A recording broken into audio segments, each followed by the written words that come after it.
Hi. Nice meeting you guys. King, how are you, King? Long time no way. Long time no see. Long time no way. Long time no way.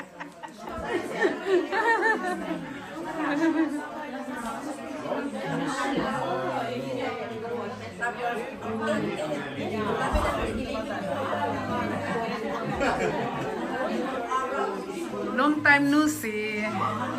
Long time no see.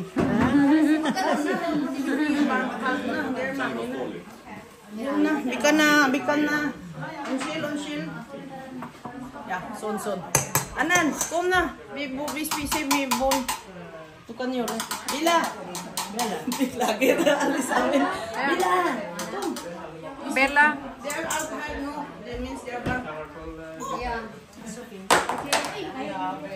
Ok, da skal vi bare be kjapt for maten før vi forsyner oss. Ok, i Faderen, Sønnen og Den hellige ånds navn. Bless us, O Lord, and this day gift which we are about to receive from thy bounty in Christ our Lord. Amen. Og Gud, måtte du velsigne Bella, konfirmanten som vi feirer i dag. Måtte du styrke henne i Den hellige ånd, og måtte du velsigne alle gjester som har kommet for å feire denne spesielle dagen med oss i dag. I Faderen, Sønnen og Den hellige ånds navn. Amen. Da er det egentlig å forsyne seg.